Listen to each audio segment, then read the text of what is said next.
BRS మాజీ MLA Shakeel కుమారుడు రహేల్ను arrest చేశారు పోలీసులు. దుబాయ్ నుంచి రాగానే శంషాబాద్ ఎయిర్పోర్ట్లో అదుపులోకి తీసుకున్నారు. ప్రజాభవన్ వద్ద రోడ్డు ప్రమాదంలో రహేల్ నిందితుడిగా ఉన్న విషయం తెలిసిందే. రోడ్డు ప్రమాదం తర్వాత రహేల్ దుబాయ్ పారిపోయాడు. రహేల్పై ఇప్పటికే లుకౌట్ నోటీసులు జారీ చేశారు పోలీసులు. ఇదే అంశంపై మరిన్ని అప్డేట్స్ మా కరెస్పాండెంట్ వాసు అడిగి తెలుసుకుందాం. వాసు, చెప్పండి. సో లుకౌట్ నోటీసులో ఉండటం వల్లే ఎయిర్పోర్ట్లో అతన్ని అదుపులోకి తీసుకోవడం జరిగిందా? రహేల్ ఎలియాస్ సోహేల్ అని కూడా అంటూ ఉంటారు. ఏంటి మీ దగ్గర ఇన్పుట్స్? మాజీ బీఆర్ఎస్ ఎమ్మెల్యే షకీల్ కుమారుడు రాహేల్ ను కొద్దిసేపటి క్రితమే న్యాయమూర్తి నివాసంలో హాజరుపరిచారు. అతన్ని ఈ నెల 22 వరకు కూడా జ్యుడిషియల్ రిమాండ్ కు తరలించారు.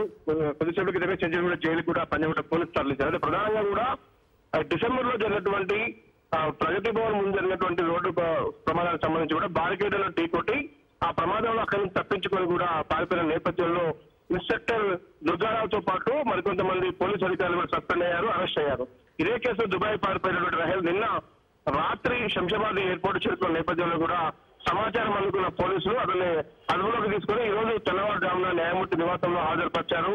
ఆ తర్వాత చెంచల్గూడ జైలు తరలించారు. ఇతనిపైన మరో కేసు సంబంధించి జూబ్లీహిల్స్ లో చిన్నారిని ఢీకొట్టి చనిపోయిన కేసులో కూడా అక్కడ రాహేల్ నివేదికగా ఉన్నాడు. ఆ కేసు కూడా రీసెంట్ గా రీఓపెన్ చేశారు.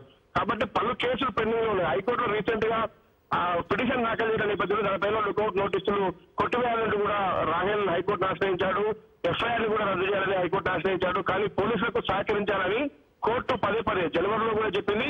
తిరిగి మొన్న కూడా ఈ నెల 19 లోపు కూడా హాజరు కావాలని చెప్పిన నేపథ్యంలోనే ఆయన తిరిగి వస్తున్నటువంటి నేపథ్యంలో దుబాయ్ నుంచి వస్తున్న నేపథ్యంలో కూడా శంషాబాద్ ఎయిర్పోర్ట్ సిబ్బంది పంజాగుట్ట పోలీసు సమాచారం ఇచ్చారు. ఆ తర్వాత అతన్ని అక్కడి నుంచి అదుపులో తీసుకుని పంజాగుట్టకు తరలించారు. ఉదయం న్యాయమూర్తి నివాసంలో హాజరుపరిచి ఆ తర్వాత రిమాండ్ తరలించారు.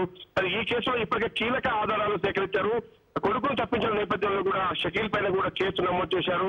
చాలా మంది పోలీసు అధికారులు, ఇద్దరు ఇన్స్పెక్టర్లు కూడా ఇదే కేసులో అరెస్ట్ కావడం, తర్వాత సస్పెండ్ కావడం కూడా జరిగింది. కాబట్టి ఇక ఈ కేసు తదుపరి విచారణకు సంబంధించి జూబ్లీహిల్స్ చిన్నారి మృతి కేసుతో పాటు ప్రజాభవన్ ముందు బారికేడ్లను ఢీకొట్టి పారిపోయిన కేసుకు సంబంధించి కూడా దర్యాప్తు త్వరలోనే కస్టడీ పిటిషన్ కూడా పోలీసులు దాఖలు చేసి రాహేల్ అదుపులో తీసుకుని కూడా ఈ కేసులో ఇంకెవరెవరు ఇన్వాల్వ్మెంట్ ఉంది, ఎవరెవరు సహకరించారు, రాహేల్ తండ్రిని షకీల్ కూడా అరెస్ట్ చేస్తారా అన్న అంశానికి సంబంధించి చూడాల్సి ఉంది. మొత్తం మీద అయితే రాహేల్ అరెస్ట్ మాత్రం ప్రస్తుతం సంచలనంగా మారింది.